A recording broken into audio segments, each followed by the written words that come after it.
Early look at busts for 2025 on FFT Express. Jamey's here. I'm Adam.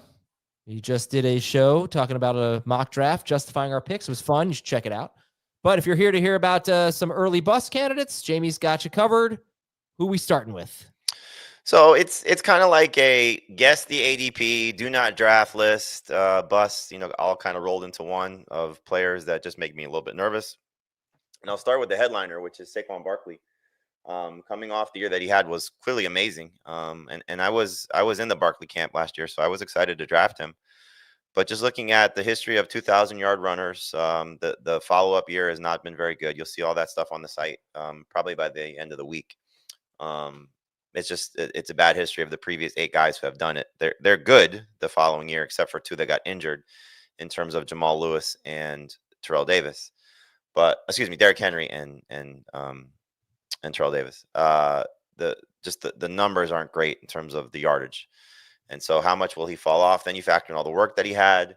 And so can Saquon Barkley, I think, will still be good. He's going to get probably an ADP in the top 5 overall, and I will not be drafting him as a top 5 overall pick. Yeah. So would you take him ahead of, would you take Amon-Ra St. Brown or Saquon Barkley? That's the range, for me, of where I would take him. So as of right now, I would take him. The guys I would definitely take ahead of him are Bijan Robinson, Jamar Chase. There's not particular. Justin Jefferson, and then CeeDee Lamb and Puka Nacua. And then this is where we start to get into the range for him. And I'm debating Barkley versus Jahmyr Gibbs. I probably would take Jahmyr Gibbs over also. All right, bust number 2. I'll stick with another running back here, and this is just an age thing for me. So James Conner turns 30. I know we've kind of seen him fall in our drafts in the round 5, round 6 range, which isn't awful, but I just worried that for a guy that has had an injury track record, he did not get hurt for the majority of the season last year. Only missed 1 game, missed a couple parts of others. But I just shy away from players at this point in their career. So 30-year-old running back, obviously Derrick Henry defied that last season and was amazing. But I don't know if Conner will be able to as well. So Conner's somebody that I just don't see myself drafting very much. You do see yourself drafting Benson, I assume. Yeah, the Justify It draft we just did, I did take Trey Benson. I took him, I believe it was in round 9. Very excited to get him anywhere after basically round 8. So I think just looking at this is what their backfield looks like, that Benson will be on a lot of my teams. James Conner will not. Okay, number 3. We'll go to the wide receivers. Just looking at, again, older wide receivers, and how I feel about this. Mike Evans is probably not somebody I'm going to draft. I do think that his ADP is going to be relatively high, so at least in the first 3 rounds. And it makes sense. He's coming off another fantastic season. He did a great job connecting with Baker Mayfield to the last 2 years. I am curious to see if Chris Godwin comes back, what this means with Jalen McMillan, because now they have as good a third receiver as they've ever had when this duo has been at its best. And so will McMillan take away from not only just Godwin, but also Mike Evans as well, especially from a touchdown perspective. So Mike Evans, entering age 32 year, he's not somebody that I see myself drafting, certainly if he goes in the first 3 rounds. Yeah, and I wonder where Davante Adams is going to go, because I don't really want to draft Davante Adams. I did say I would have drafted him in the 5th round of the draft that we talked about on the earlier show. It's hard to, you look at the wide receivers in the 5th round, it's not great. Maybe I would have taken DK Metcalf over him, but I could see a justification for it there. But if he's not with Aaron Rodgers, Aaron Rodgers just absolutely peppered him with targets. If he's not with Aaron Rodgers, then I don't know what to think of Davante Adams. I probably won't take him in the 5th round. And you mentioned age 32. Age 32 is a fall off year for a lot of wide receivers, including Hall of Fame wide receivers, the ones that are even worth talking about at age 32, because they were still decent at age 31. 32 can be tricky. I would not put both of those guys on your team. I would not put 2 32-year-old wide receivers on your team. I think you're asking for trouble. We're going to take a break and talk about a couple more busts after this on FFT Express. All right, so far we've got Saquon Barkley, James Conner, Mike Evans. Who else is on the early bust? Well, we'll continue the Adams conversation. So, you mentioned would he stay with Aaron Rodgers? So that's one of the reports that's out there, that if Rodgers goes to the Rams, he would like to bring Davante Adams with him. And again, it makes sense. If they move on from Cooper Kupp, does Adams sort of slide into that starting role? That would make me very nervous about Puka Nacua as well. Just knowing that the Stafford Nacua connection has been so good, and now you're bringing in Rodgers with his buddy. Would that take away from Puka? But not to put him on this list, but Adams at his age, he was great at times with Aaron Rodgers when he went to the Jets. That Jacksonville game sort of stands out. He was miserable in the first half. Had one of the best second halves you'll ever see. So he's going to have moments that are still Davante Adams. Reminds you of why he's a potential Hall of Famer. But again, if he's in a bad spot, sharing the field with another prominent wide receiver in a situation where the offense isn't going to be catered to the quarterback, especially if it's a quarterback that he has a good rapport with, then I'm almost certainly out on Adams across the board. But round 5, round 6, which is the last 2 drafts he's gone in, that's not a bad spot to take a gamble on him. Yeah. But still not somebody I see myself drafting very much. Okay. Anyone else? Travis Kelce, now he's coming back. I was surprised to hear Heath say that he would take Kelce so definitively over Mark Andrews in the mock draft that we just reviewed, the half PPR mock draft. I just think Kelce's shown us who he is at this point the last 2 years. You've talked about this. You talked about this, Adam, in terms of Mahomes and his struggles. And I think you said it, that Kelce's a shell of himself. And now he's coming back, entering age 36 season, and could be sharing the field with potentially 3 pretty prominent wide receivers. Rice comes back, Worthy coming off the rookie season that he just had. And then the talk of bringing back Marquise Brown, so targets could be an issue for a team that's not going to throw the ball, at least to the level that we'd like them to. Kelce coming off a season with 3 touchdowns, so he's not the touchdown guy anymore that he once was. Can he flip the switch and do that over the course of a full season? Maybe, but at his age, managing his snaps, they're going to be a Super Bowl contender.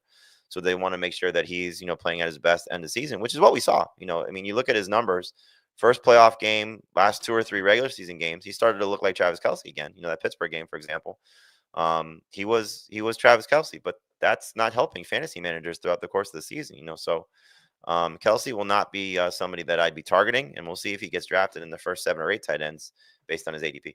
Yeah, but he went late in round 8 in the draft we did. I took him there. I can't qualify these drafts because we were debating is he coming back. Now that we get the word that he's going to play again, and assuming that that's the case, once we come out of NFL draft free agency, he makes a statement, I'm back. I think that pushes up his draft stock, understandably so. Then he's in the 6, 7, 8 tight end range, and that's probably where he should be drafted. For me, I probably would still pass on. There's no way I would take Travis Kelce in the first 6 rounds. I would maybe consider it in round 7. For example, Jonnu Smith went in round 7. But you're not taking him over Smith if Tyreek Hill's not there. No chance. But round 8, I still, if he could make it that far. But I think, look, I've looked a lot. I've looked at Yak a lot over the recent seasons and Yak per catch. And that is a stat where sometimes guys have bad years there, and you could say, all right, they're going to bounce back. It's like a predictable regression stat, I think. I don't feel that way with Kelce, and I don't think anything illustrates his decline more than his Yak. It was 6 yards in 2022, 6 yards per catch after the catch, 5.1 in 2023, 3.8 last year, a career low. He doesn't separate to the same level anymore. He's a smart player. He knows how to get open. He has such a great rapport with his quarterback. He has, obviously the respect of his coach. But look, when you get to be 35, now he'll be 36. There's a reason why they're managing his snaps. There's a reason why he was taken away in 2 playoff games. One that they won, one that they lost. He's just not the same player. He's going to go down as arguably the best tight end ever. You can make so many arguments for him. But we're talking about present day and what he is, and he's just not the same player. He's not the same fantasy option. It's going to have to be a Mark Andrews-like season where he's scoring 8 to 10 touchdowns, and I just don't know if that offense is going to allow that anymore. I'm going to finish with one bust here. I'm going to stay on the Chiefs and go with Rashid Rice because well, look, I still think Kelce matters for the other guys. So like I said, I take him in the 8th round. He's not completely useless, but Worthy's emergence really scares me with Rashid Rice. And then if they do bring back Hollywood Brown, Rice will have his role, but I don't think it's outlandish to say that Worthy's just going to be a better player than Rashid Rice. In fact, who would you take in Dynasty? I would probably take the youth of Worthy. 21-year-old guy, no injury concern right now.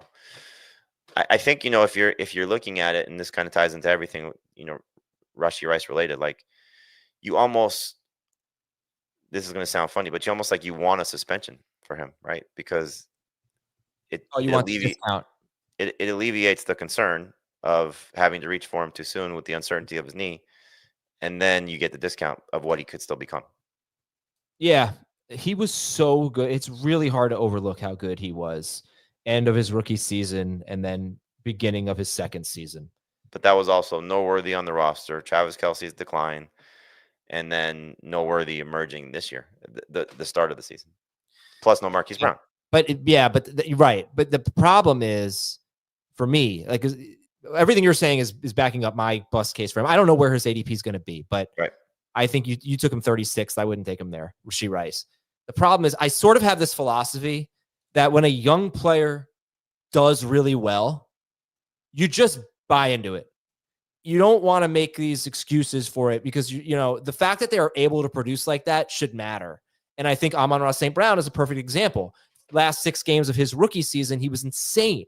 It was they didn't have Jameson Williams. I forget what the arguments were. They didn't have Jameson Williams, this and that. Like TJ Hawkinson, I think, got hurt or whatever it was, right? Like there's excuses or these detractions that we had. What the hell is the word I'm looking for? Whatever. We were knocking St. Brown. What we were missing was this guy's awesome. I don't want to do that with Rashid Rice, but the injury and the emergence of Xavier Worthy, I think is going to hold him back. Well, I think it kind of goes hand in hand with our Mahomes conversation, right? Because if they're going to open up the offense, and now we're talking about a consistent 35 to 40 attempts from Mahomes, and you're looking at concentrated targets for Rice, for Worthy, for Kelce, for Brown, you know, however you disperse them, then if Rashid Rice is getting 6 to 8 targets per week from Mahomes in an offense where they're so multiple and have so many different weapons, it's going to be hard to avoid him being good or expect him to not be good. Yeah. Depends how they use him. I mean, is he going to... But if they're a 30 to 35 pass attempt team, and now you have all these guys, it's going to be few and far between where he's being as explosive as he was.